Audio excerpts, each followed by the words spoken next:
cet homme vient de renverser son café brûlant à cause de ce qu'il vient de lire. Il attrape son téléphone et appelle son agent. Et là, il lui dit « C'est quoi ce texte ?» Son agent, paniqué, lui demande « Mais c'est quoi le problème ?» Et l'homme lui répond « C'est le meilleur rôle que j'ai jamais lu de toute ma vie. » L'effet Hopkins. Retiens bien ce terme, il peut réveiller le meilleur comme le pire en toi.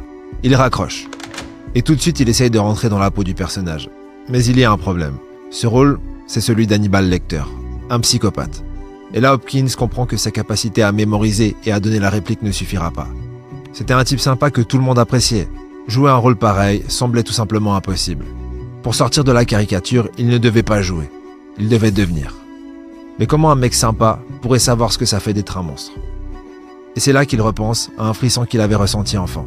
Dans la boulangerie de son père, un soir, il allume la lumière et juste à côté de l'interrupteur, une énorme araignée noire lui glace le sang. Parfaitement immobile. Ce calme qui terrifie tellement plus que n'importe quel cri.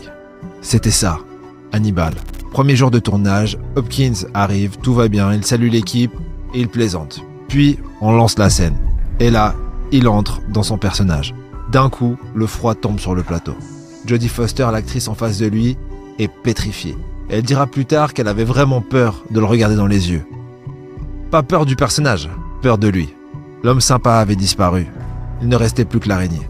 Le film sort et là c'est un choc mondial. Anthony Hopkins n'apparaît que 16 minutes à l'écran sur tout le film, mais pourtant il gagne l'Oscar du meilleur acteur. Le temps de présence le plus court de l'histoire à avoir gagné un Oscar. Et le plus fou c'est qu'il dira ensuite « Ce rôle a été le plus facile de toute ma carrière ».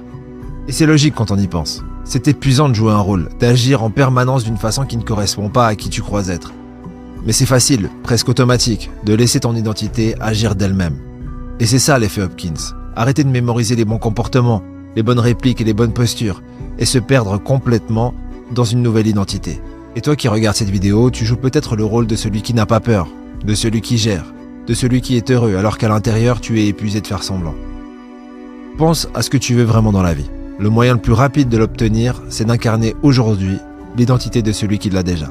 Pas de jouer un rôle, mais de le devenir comme Hopkins est devenu l'araignée. Si tu veux que je te montre comment habiter une identité jusqu'à ce qu'elle devienne ta réalité, clique sur le lien dans ma bio, tu y trouveras ce qu'il te faut.